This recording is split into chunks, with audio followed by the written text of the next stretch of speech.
Hardware 3 perceives the sun glare versus hardware 4 perceives sun glare. A few weeks ago I did a video where I was testing the hardware 4 FSD 12.5.4.1.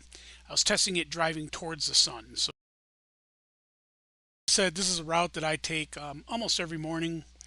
It's very, very difficult in sections. You're driving directly into the sun, and I think this is about 8 o'clock in the morning. Sometimes during the year at 8 a.m. Uh, it's almost impossible to see. It's actually quite amazing that FSD doesn't seem to hesitate at all. There's no problems at all.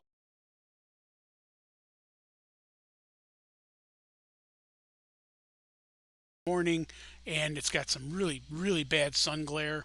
And FSD has always worked fine for me on it. I've never had a problem. Some people were complaining that sun glare was causing FSD to go nuts, and I wanted to try it out. So I recorded a video in my hardware 4 car, and no problems. So it worked just fine. Well, recently people have complained about hardware 3 and sun glare, and so what I did was I went ahead and I drove the same route at the same time of day in my hardware 3 car, my Model Y, which has 12.5.4.2. So the software is almost the same, and the FSD version is almost the same. And the only difference is the hardware version. Now, unfortunately, there was a few weeks time difference, so the position of the sun is slightly different. It's 8 a.m. on a beautiful Sunday morning, and we're heading slightly northeast.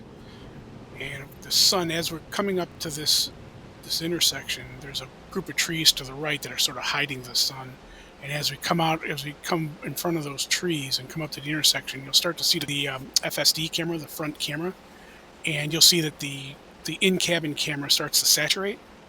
But something to notice is that the FSD visualization, sorry, it's tracking the cars perfectly. There's no blind spots. It's working perfectly.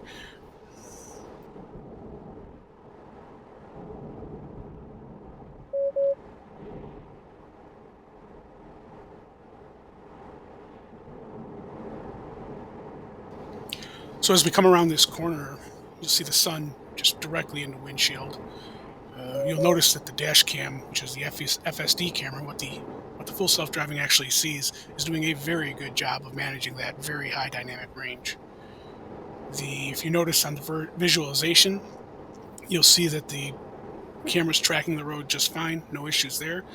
You also notice that the sun is in fact so bright that I'm squinting and I'm actually having a hard time as a human seeing. This particular drive in the morning is extremely rough. There are small patches of this drive where as a human I can't see anything because the sun's so bad for this particular stretch of road here.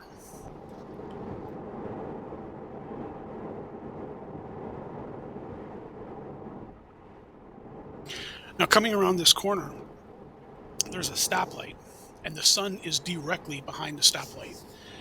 And you can see on the visualization, if you look closely, if you pause it and look closely, that FSD is correctly seeing the green light.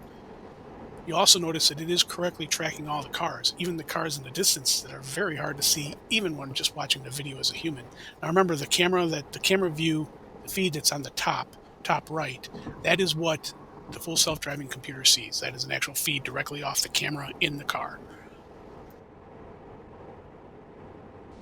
Yeah, so as you can see, the hardware 3 and hardware 4, they don't seem to have, based on the dash cam, they seem to have the same dynamic range. I don't see a big difference. What do you think?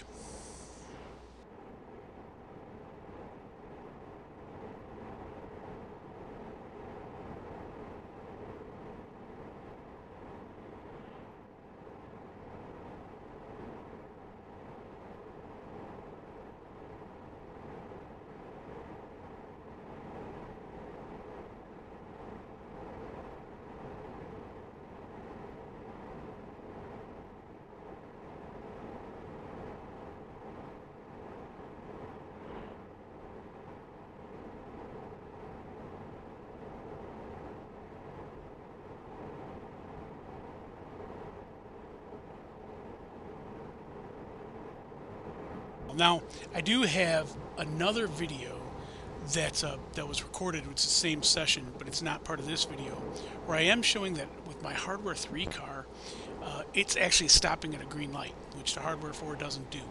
So that is not in this video, but that is still a problem that they have with the hardware 3.